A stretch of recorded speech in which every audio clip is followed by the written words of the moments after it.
Dzień dobry Państwu, Jacek Borowiak, NT Live, Nurdistriget. Witam w naszej przestrzeni, witam w naszych przestrzeniach internetowych, gdzie dzięki współpracy z wieloma fantastycznymi osobami, gośćmi, ale przede wszystkim partnerami, ale i widzami i słuchaczami udaje nam się od ponad 3,5 roku tworzyć świetne miejsce, które tętni naprawdę wspaniałym życiem.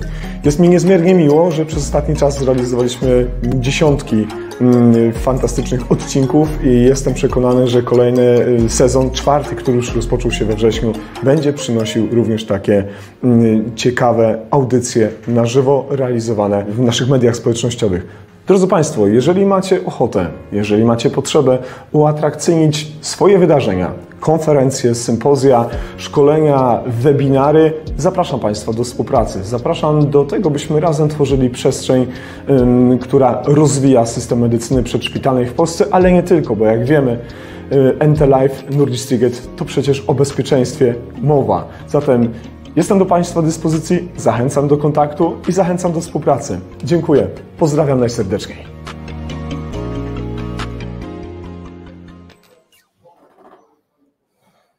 Dzień dobry Państwu, nadal ze studia, bardzo na żywo, z Grudziądza, Jacek Borowiak, Nurdistriget, NT Live, kłaniam się bardzo nisko, drodzy widzowie, drodzy słuchacze, kolejne wejście, kolejna niespodzianka, bardzo się cieszę, że spotykamy niesamowite osoby związane bardzo mocno z medycyną stanów nagłych, z medycyną przedszpitalną i z ratowaniem pacjentów, zarówno na ziemi i w powietrzu, jak się okaże. Za chwilkę, drodzy Państwo, zobaczycie mojego gościa, to od razu będziecie wiedzieli, gdzie nasz gość funkcjonuje, jeśli chodzi o ratowanie zdrowia i życia. Ale dwa zdania, co się dzieje teraz. Zerknijcie, drodzy Państwo, na program konferencji, program sympozjum, który jest zawarty na stronie internetowej, zaraz go wkleję, żebyście mieli pogląd na to, co się już wydarzyło, co się dziać będzie w tym momencie, równolegle od naszego wywiadu i oczywiście wszystko to, co przygotowali organizatorzy sympozjum jako kolejne atrakcje. Dzisiaj o 19 godzinie trzymajcie kciuki, żeby pan profesor dotarł. 100. wydanie NT Live, z którego bardzo się cieszę. Drodzy Państwo, a moim Państwa gościem jest pan Jarosław Kostyła, dyrektor Opolskiego Centrum Ratownictwa, dyrektor bazy opolskiej LPR-u, lekarz anestezjolog i wielki przyjaciel ratownictwa medycznego. I ja się strasznie cieszę, że ty za każdym razem się tak ładnie uśmiechasz i fajnie jesteś w tym taki spontaniczny. No znamy się, więc będziemy do siebie mówić pewnie po imieniu, więc, oczywiście, ale cieszę się, że jesteś, Jarek. Bardzo, ja również ogromnie. Prostując, to jestem typowym ratunkowym lekarzem, od 30 lat związany z ratownictwem. Zawsze mówię to, że nie potrafię budować, malować, nie potrafię pisać, natomiast jedyne na czym się wydaje mi się trochę znam, to jest właśnie to ratownictwo, bo już na WAM-ie jeszcze poszedłem do pogotowia i wsiąkłem. No. I dawno temu jedna z oddziałowych w pogotowiu powiedziała mi, że jak będziesz lekarzem, przez to, że do nas przyszedłeś, to już w tym pogotowiu zostaniesz. I rzeczywiście tak się stało, bo jedyne miejsce, gdzie w systemie ratownictwa nie pracowałem, to jest dyspozytornia. No tam bym nie chciał pracować za żadne pieniądze, ale proszę tego nie puszczać, oczywiście żartuję. A to już poszło. Natomiast rzeczywiście pracowałem na SOR-ze, robiłem specjalizację w Opolskim Ośrodku w Opolu, w Centrum Urazowym, przechodziłem poszczególne etapy, także naście lat na SOR-ze, cały czas zespoły systemowe, potem nagle się okazało, że powstał Ratownik 23 w Polskiej Nowej Wsi, tam jestem lekarzem odpowiedzialnym, bo kierownikiem każdej stacji jest ratownik, u nas Mateusz Rak. Natomiast w międzyczasie jeszcze było tak, że odszedłem z SOR-u, zostałem dyrektorem najpierw medycznym, potem naczelnym pogotowia. W końcu w miarę nikogo się nie muszę pytać o zdanie, walczyć z wiatrakami i robię to, co chcę w tym ratownictwie zmienić. Raz mi wychodzi, raz nie wychodzi. Okay. Czasami krok do przodu, czasami krok w tył, ale ogólnie chyba nie jest źle. W końcu robię to, co naprawdę kocham.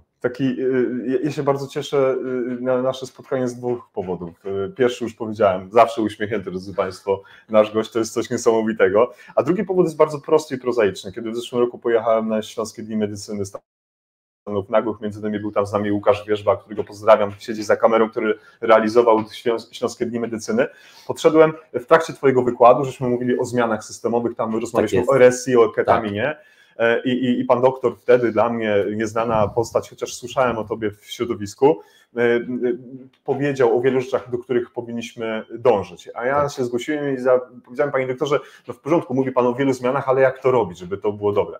I później podszedłem do ciebie już tak prywatnie i przedstawiłem się i zacząłem tą swoją regułkę mówić, że jestem ratownikiem, od kilku lat prowadzę kanał, a Jarek mówi, ja cię znam, ja cię oglądam. Tak jest. I chciałem za to bardzo podziękować, nie? Że to bardzo dużo dla nas znaczy, że nie tylko ratownicy na tym poziomie kompetencyjnym, ale również lekarze, ale no koordynator działań, czy konsultant wojewódzki działań związanych z medycyną ratunkową też do nas zagląda. To jest bardzo ważne i bardzo za to dziękuję. To ja wam dziękuję, bo zrobiliście takie coś, że daliście dostęp każdemu niezależnie od tego, czy jest związany z ratownictwem, czy nie, już pomijam nasze grupy zawodowe, czy cokolwiek, ale każdemu, kto może wejść na live'ie lub nie, ważne jak, ale wejść w internet, obejrzeć, tak, wysłuchać nas. Ja nie mówię, że z tego będą od razu jakieś korzyści, tak, systemowe, ale wysłuchać normalnych, zwykłych ludzi, którzy pracują na dole, tak naprawdę nie do końca zarządzają systemem, może trochę z racji dyrektorstwa, konsultantstwa mają na to wpływ, ale tak naprawdę pracujemy na dole. Niewielu jest dyrektorów, czy konsultantów, czy powiedzmy osób funkcyjnych, które pracują na dole. Ciężko jest to połączyć, natomiast daje to niesamowitą satysfakcję i wiedzę. Wiedzę z poziomu tego zwykłego ratownika, zwykłej pielęgniarki, zwykłego lekarza, czy w zespole, czy w systemie, czy na SOR-ze, co pasuje, co nie pasuje, co można zmienić, co można zrobić, żeby ten system, państwowe ratownictwo medyczne, był na miarę naprawdę naszych czasów, ponieważ my tkwimy tak naprawdę 20 lat temu. Myśmy się zatrzymali. No powiało trochę chudo, drodzy Państwo, ja właśnie przed chwilką rozmawiałem chwilę temu z panem doktorem, podsekretarzem stanu w Ministerstwie Zdrowia, z panem doktorem Markiem Kosem i żeśmy jednak byli zgodni, że przez ostatnie 20 lat jednak sporo się zmieniło, a tutaj teraz osoba Jarosława mówi, że żeśmy się zatrzymali. Nie brzmi to zbytnio optymistycznie, ale postarajmy się rozwalić tę tezę, może zaprzeczmy jej. Naprawdę jest tak kiepsko? Inaczej, 20 lat temu, czyli początek lat 2000 wchodzi ustawa o Państwowym Ratownictwie Medycznym. I robimy taki krok do przodu, ogromny, że Europa jest zaskoczona, że nagle okazuje się, że zespoły z Polski, zespoły ratownictwa wygrywają zawody w Europie, że nagle się okazuje, że mamy karetki, mamy sprzęt porównywalny ze wszystkimi, że nagle okazuje się, że to ratownictwo u nas jest naprawdę na bardzo fajnym, wysokim poziomie. Po czym następuje marazm i destrukcja systemu. Ja nie mówię, że może nie rozwinęliśmy się, bo nawet COVID spowodował to, że poszły pieniądze, poszły zmiany systemowe i w pewnym stopniu rozwinęliśmy się, ale my dalej wymagamy zmian na miarę dzisiejszych czasów w związku z brakiem personelu, brakiem ratowników, brakiem lekarzy, z brakiem ujednolicenia sprzętu, brakiem jednakowych procedur, czyli tych, które już dawno temu w ratownictwie tak naprawdę powinny być. Na szczęście ministerstwo to widzi.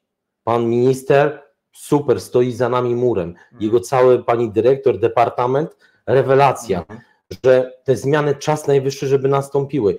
Być może centralizacja systemu. Mówią o nas jedna ze służb, tak, prawda? Zrobiliśmy się takim wentylem bezpieczeństwa dla niedziałającej służby zdrowia. Służby czy ochrony, zwał jak zwał. Nieważne. To jest ratownictwo. Coś nie działa, jest ratownictwo. Coś nie idzie, jest ratownictwo. Ale my dzisiaj potrzebujemy zmian. No dobrze, bardzo łatwo nam mówić o tym, co trzeba zrobić. Tak. To podobnie jak wtedy w trakcie twojego wykładu, kiedy mówiłeś o ketaminie, o RSI, o speedbomb, o Vortex i tak dalej. No dobrze, ja wtedy zadałem pytanie, panie doktorze, więc jak to zrobić? No to wymieniłeś już tutaj na jednym tchu, przy saturacji 100% pewnie, parę problemów. No dobra, ale jak im zaradzić? Jakie masz propozycje rozwiązania tych kłopotów? Powiedziałeś personel, powiedziałeś to, powiedziałeś tamto. No dobra, no to co masz do zaoferowania, jeśli chodzi o rozwiązanie tego, bo każdy jest mądry powiedzieć, że ale jest źle, nie jest do bani. To teraz królu złoty, jak to rozwiązać? Dla mnie prosta piłka na początek, centralizacja systemu. Czyli co to znaczy? To znaczy, że powinno być, jeżeli z natury słowa jesteśmy państwowym ratownictwem medycznym, to my powinniśmy być państwowi. My nie powinniśmy być przykładowo pod szpitalami, dzielić się na konsorcja, na podwykonawców, na poszczególne drobne księstwa i księstewka. Nie. Powinno być podobnie jak w przypadku dyspozytorni, 16 tak naprawdę wojewódzkich pogotowia ratunkowych, utrzymanych w tym samym standardzie, w tych samych procedurach, czyli jednakowo zarządzanych. Wtedy nie ma przepływu kadry, nie ma przepływu ratowników, wtedy powiedzmy jest ta wymarzona przez ludzi etatyzacja. Oczywiście niestety za tym muszą pójść pieniądze, bo bez pieniędzy żadnych zmian się nie zrobi. Ale jeżeli o to chodzi, powinna być centralizacja. Centralizacja sama w sobie narzuciłaby nam pewne standardy i jakość, którą mają pojedyncze jednostki w kraju, ale nie wszyscy. Jedna jednostka ma nosze elektryczne, druga ich nie ma. Paradoksalnie nie zawsze jest tak, że ta druga nie ma tych noszy, bo nie ma pieniędzy. A jeśli chodzi o finansowanie, jako dyrektor Opolskiego Centrum Ratownictwa wiesz, jaki masz budżet? Tak jest. Jaki jest budżet waszego ośrodka? Całości województwa, nawet mogę Ci powiedzieć, to jest budżet 100 milionów złotych 100 milionów złotych. To teraz ile według Ciebie procentowo powinien wzrosnąć budżet? Ta matematyka pokaże ewidentnie, jaka to jest kwota, żeby zacząć wprowadzać te zmiany, o których powiedziałeś. To jest 10, 20, 30, 40%, a może połowę. To jest bardzo proste. Jeżeli ja mam Opolskie Centrum Ratownictwa Medycznego i mam średnio 50% etatowych pracowników, 50% na kontrakcie, prawda? Ratowników brakuje. Ale jeżeli bym chciał mieć taką perełkę jako pogotowie, to chciałbym mieć 100% etatowych. Czyli budżet musiałby wzrosnąć o połowę. Czyli mówimy o tym w tym momencie, że te 50 milionów... 50 milionów złotych, żeby móc spokojnie zapłacić personelowi medycznemu, będącemu na etacie, mieć wyższy wskaźnik zatrudnienia, bo w tym momencie musiało być w granicach przynajmniej 115-120% ze względu na szkolenia, urlopy szkoleniowe, wszystkie inne rzeczy związane, mówię, z codziennym życiem, ale wtedy jesteśmy w stanie ogarnąć się pod kątem etatowym. Wtedy mamy pracownika związanego z firmą, wtedy mamy szkolenia, wtedy mamy możliwość ujednolicenia wszystkiego i dopasowania wszystkich do jednego poziomu. Ale nasuwa mi się jedna myśl. W trakcie naszych 4 latach działalności przygotowaliśmy dzisiaj, tak jak mówiłem na początku, 100 odcinków plus te wyjazdowe, czyli mamy ich na koncie około, powiedzmy, tam 130 paru. No to jest kilkaset godzin nagrań i tak dalej. I wiele osób, które się brzydko przewinęło przez nasze studio wirtualne, czy już na żywo, mówi o tym, że nie ma tak naprawdę limitu finansowego, który będzie na tyle zadowalał personel medyczny, medyków frontalnych w prehospitalu, który spowoduje, że nagle wszyscy tak się wezmą i zaczną się uczyć i będą się przygotowywać i USG, i ketamina, i to wszystko, bo zawsze ktoś powie, no, że to jest za mało. I czy powinniśmy mieć jakiś szklany sufit, którego nie powinniśmy przekraczać, bo chyba... Ktoś powie, że no, można byłoby płacić i nadal wymagać, a ktoś powie, że to jeszcze za mało. Nie masz takiego wrażenia, że będzie... Niestety mam. Apetyt rośnie w miarę jedzenia? Niestety mam takie wrażenie. My naprawdę dzisiaj z poziomu dyrektora, lekarza, czy kogoś, kto ma wpływ, powiedzmy, na system, uważam, że naprawdę dobrze w miarę zarabiamy. Uważam, że mamy sprzęt, że są dobrze lokowane pieniądze. Przy odpowiednim zarządzaniu powinniśmy dać od siebie jakość. Jakość kosztuje, oczywiście, że tak, natomiast dając takie pieniądze, nawet jakie teraz są, można wymagać. Nie znam górnej granicy i to chodzi mi o każdą grupę zawodową w ochronie zdrowia. Nie dotyczy tylko ratowników to są zaszłości po prostu wieloletnich niedofinansowań w zakresie tych grup zawodowych, które nagle zaczęły w miarę normalnie zarabiać. Jasne. I może z tego powodu to się bierze. Podejrzewam, że niestety, może to nie będzie medialne i uderzy również we mnie, ale na chwilę obecną ciężko znaleźć górną granicę dla każdej jednej grupy zawodowej. Ciężko. Dobrze. Żeby płacić godne pieniądze każdemu, to jest, każdy za swoją pracę powinien mieć wynagrodzenie. To jest prawda stara jak świat. Ale czy każdy zasługuje na taką samą kwotę? Czy każdy z nas ratowników medycznych, pielęgniarek, pielęgniarzy ratunkowych, lekarzy również, zasługuje na taką, a nie inną stawkę? I to jest moje pierwsze pytanie. A drugie moje pytanie, które chciałbym dołożyć do tego, jakie ty masz narzędzia związane z zarządzaniem jakością, żebyś mierzył, czy dana osoba, czy dane stanowisko zasługuje na kwotę X. Niestety w systemie mamy jedną dobokaretkę, tak zwany ryczałt za dobę pracy zespołu ratownictwa bądź szpitalnego oddziału ratunkowego. W momencie, kiedy nie będą rozliczane procedury, nie będzie jakość dodatkowo punktowana, to wszyscy bazujemy na jednej kwocie i tak naprawdę ciężko jest kogoś usatysfakcjonować w zależności od tego, co prezentuje i posiada. Wracając do Twojego pierwszego pytania, tak, uważam, że pieniądze powinny iść za jakością. Powinna być jakaś podstawowa stawka, zwał jak zwał, która nam określi pewien poziom. W momencie, kiedy pracownik podnosi kwalifikacje, wykorzystuje te kwalifikacje, coś, co dzisiaj bardzo fajnie na wykładach padło. Nie tylko podnoszenie w imię zasad, że się uczymy, kształcimy, ale potem tego nie wykorzystujemy. Nie. Ja wykorzystuję te kwalifikacje, tak, fachowcowi trzeba zapłacić więcej niż komuś, kto się nie angażuje i tej jakości nie przestrzega. Jestem za tym. Przepraszam Was bardzo, znowu źle to będzie pewnie odebrane, ale nie mamy takich samych żołądków. To nie jest socjalizm. Dzisiaj za jakość, za merytorykę, za wszystko powinno się zapłacić i na to powinny być pieniądze. Natomiast na dzień dzisiejszy niestety nie ma tych możliwości, ponieważ jest stała opłata ryczałtu dobowego.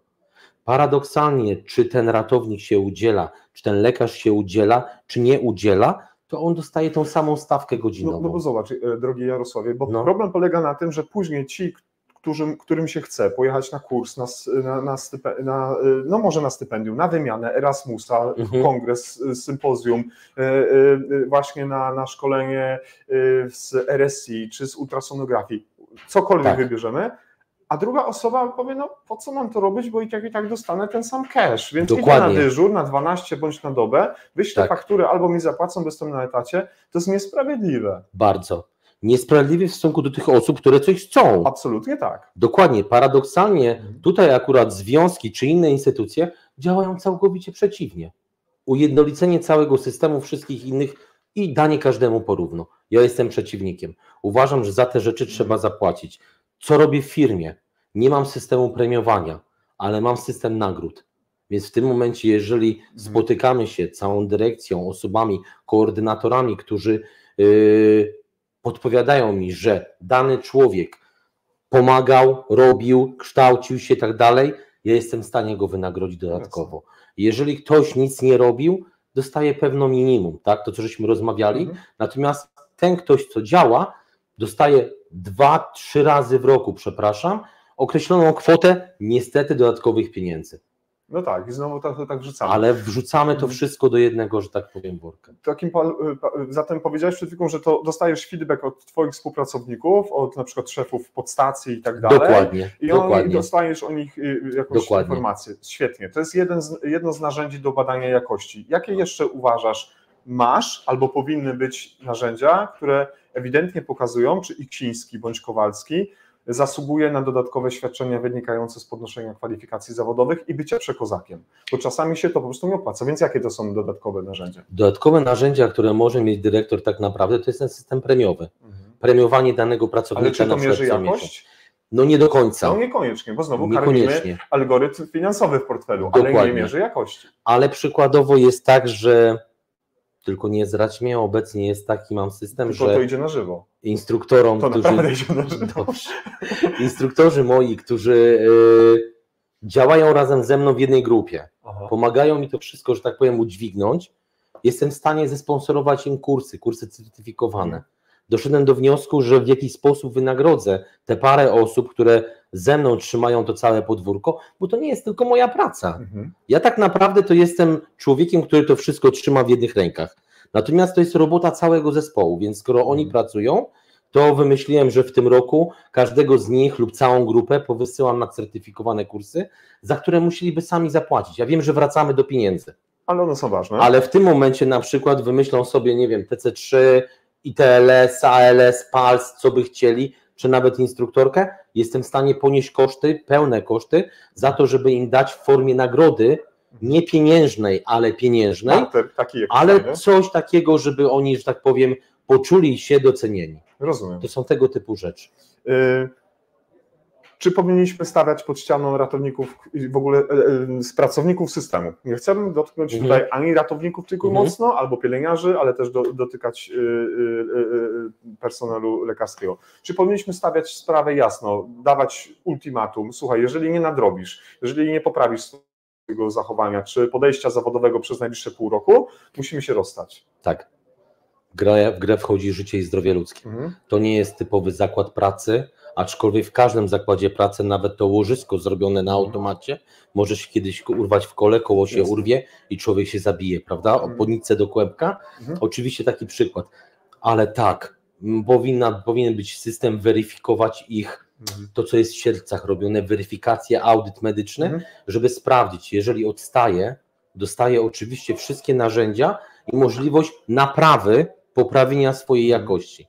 Jeżeli z tego nie skorzysta, bardzo mi przykro. W zeszłym roku, między 1 a chyba 3 czy 4 września miałem okazję i wielki zaszczyt uczestniczyć w szkoleniu, które organizuje dyrekcja w LPR-u przy Księżycowej. Super. Byłem z Wami przez 3 dni, szkoliłem się, byłem w parze między innymi z Adamem, byłem z obecnym dyrektorem Marcinem Podgórskim.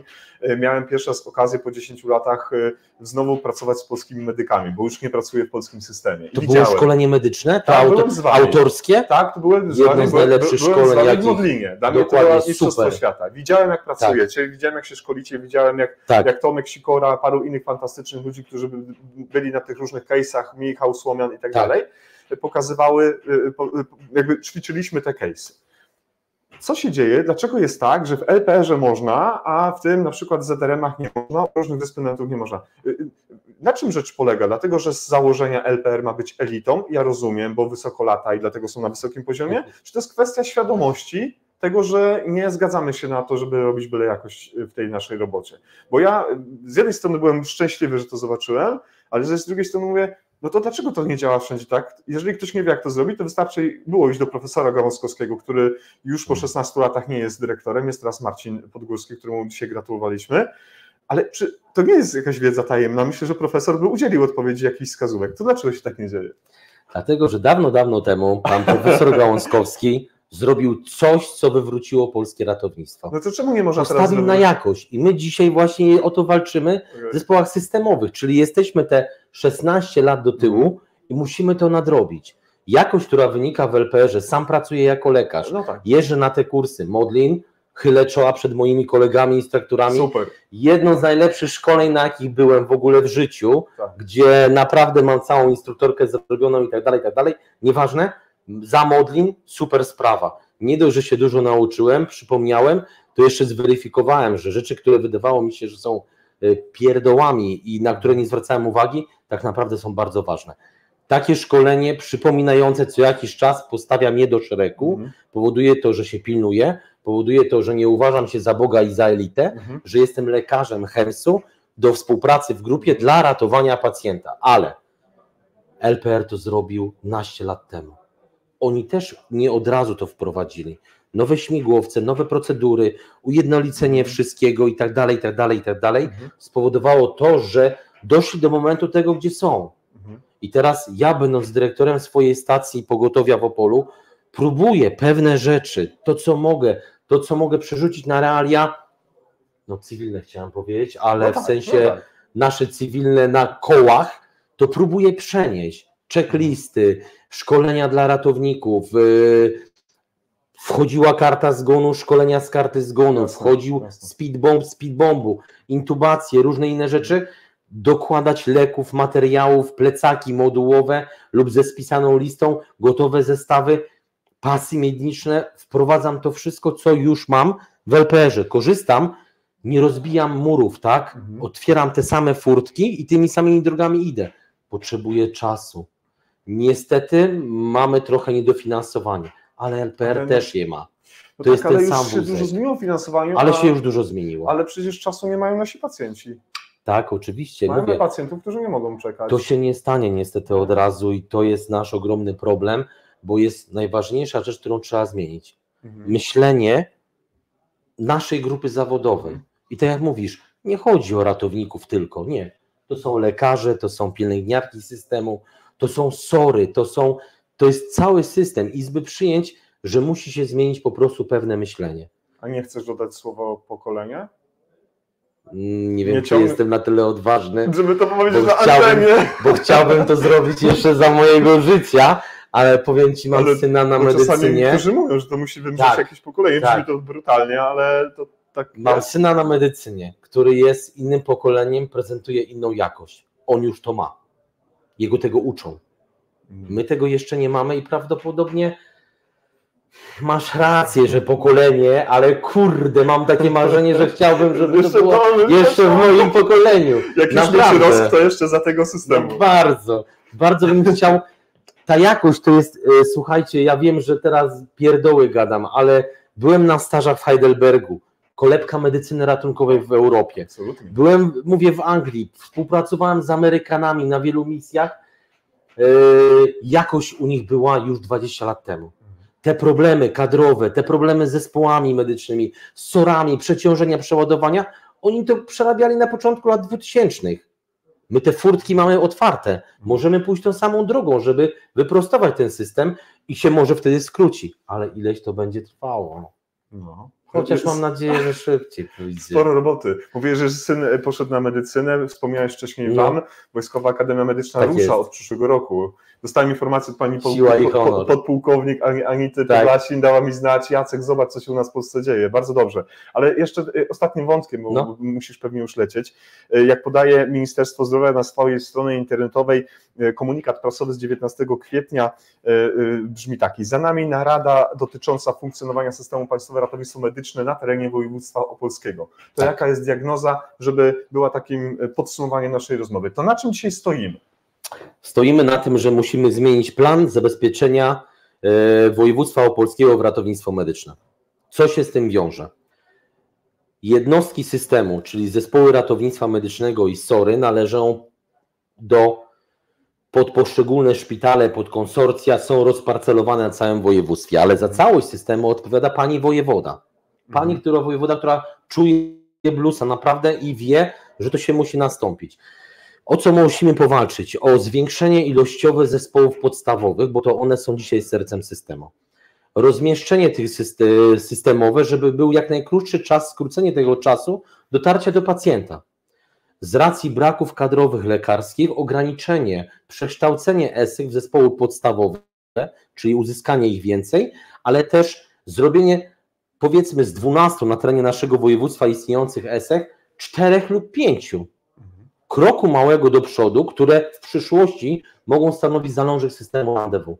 No właśnie, wyrwałeś mi to brutalnie z mojej Uwielbiam to. System RANDEWU to jest moje marzenie. No właśnie, to też jeszcze fajnie, że to padło. Jesteś absolutnie za. Absolutnie. Przekonałem się w Niemczech, w Anglii, w Stanach. Uważam, że dzisiaj z racji braku lekarzy, przesunięcia ich być może na SOR-y do szpitale i tak dalej i tak naprawdę marnotrawienia tego lekarza do wyjeżdżaniu do wszystkiego, tak? Jest ważny system RANDEWU, gdzie sercem systemu będzie dyspozytornia medyczna, wykształceni merytoryczni ludzie, którzy przyjmują to wszystko, bo pacjentów nie zmienimy. No nie. Zespoły P rozstawione w dużej ilości, skracające czas z wykształconymi ratownikami, ale jeżeli będzie ten ratownik potrzebował wsparcia, to będzie miał za sobą fajnie wykształconego pistoleta lekarza, który przyjedzie, pomoże mu, da wsparcie i zrobi. Czymś takim u mnie jest LPR. I on stoi poziom wyżej, nie traktuję go jako elita, ale jako wsparcie dla moich systemowych zespołów ratownictwa i chciałbym, żeby przekształcenie tych ESEK, zwiększenie P, a danie tych 4-5 na województwie stanowiło krok do przodu, że za 2-3 lata obudzimy się ze śmiałością i odważnie powiemy: kochani, robimy RANDEWU. No tak, bo jest jeszcze miejsce na Paramedic Single Unit. Oczywiście. Mówiłeś o NHS-ie, drodzy Państwo, tam Oczywiście. jest CCP, czyli Advanced Paramedic, tak? Dokładnie. Dzisiaj panu ministrowi Kosowi wspomniałem, mówiłem to w zeszłym roku panu ministrowi Krasce, że latem w systemie, w którym ja pracuję, kiedy Paramedic Single Unit jeździ na motocyklu, kiedy przychodzi zła pogoda, już warunki nie są na tyle bezpieczne, on siada do swojego samochodu. W naszym wypadku są to e-trony albo inne auta i on jeździ cały czas autem osobowym, który jest wyposażony w zakres sprzętu i oczywiście kompetencji kompetencji i on wyjeżdża jako first responder. Dokładnie. Czyli jakby z punktu widzenia nawet finansowego to jest zespół, któremu wyjeżdża, ogarnia robotę i płacimy na połowę mniej, bo nie ma tam 2 osób. Czyli jest ekonomicznie uzasadnione. Nie? Dokładnie. Ale byśmy chyba do jutra pogadali, nie? Ja pierdzielę. To co, możemy się umówić po wakacjach na rozmowę? Tak, jak najbardziej. Zapraszam Cię To może serdecznie. od was. Wszystkich zapraszam 10 To października. jest ta kamera. Szanowni Państwo, jeśli Proszę, pozwolisz, proszę. zapraszam serdecznie wszystkich. Opolskie Centrum Ratownictwa Medycznego, czyli nasze pogotowie w Opolu. W Opolu 10 października, to jest czwartek, robi obchody ogólnopolskie Dnia Ratownictwa Medycznego. W Filharmonii, połączone oczywiście z uroczystościami, będzie ministerstwo, będą włodarze, będą ratownicy, będziemy my. Serdecznie zapraszam. Może czas na zmianę. Ale fajnie. No. Powiem tak, jestem bardzo zadowolony. Cieszę się, żeśmy mogli spotkać. Ja Dziękuję, że poświęcił swój czas na kanapową rozmowę. Grzejemy miejsce dla panów profesorów. Cała przyjemność po mojej jeszcze stronie. jedno wejście, a pozwolisz, że we wrześniu, po tej przerwie wakacyjnej, Zapraszam Cię. to może przyjedziemy do was i stamtąd pokażesz nam to swoje piękne miejsce, bo Tak słyszeliśmy o Opolu bardzo dużo dobrego. No nie tylko amfiteatr, ale również Centrum Ratownictwa jest w porządku. Dokładnie. Bardzo serdecznie Tobie, Jarek, dziękuję. Piątka Nordyskowa. Było Dzięki bardzo. miło. Pozostań jeszcze z nami na chwilę. Drodzy Państwo, prawdopodobnie niebawem kolejny gość. Aha, ta kamera. Łukasz Wierzba pokazuje. Za chwilkę prawdopodobnie kolejny gość. Każdy patrzy na zegarek i zaglądamy, czy profesor już dojechał, czy nie. Mamy zawsze jakiś plan B. Jestem przekonany, drodzy Państwo, że nawet jeżeli się będzie parę minut musiała opóźnić nasza audycja, to z racji tego, że przyzwyczailiście się już do nas Państwo, do nas przez te 3 lata, tak samo jak my do Was, to poczekacie na nas odrobinę. Bardzo serdecznie Państwu dziękuję. Widzimy się za chwilkę. Do usłyszenia i do zobaczenia. Jacek Borowek, NT Live. Kłaniam się. Super.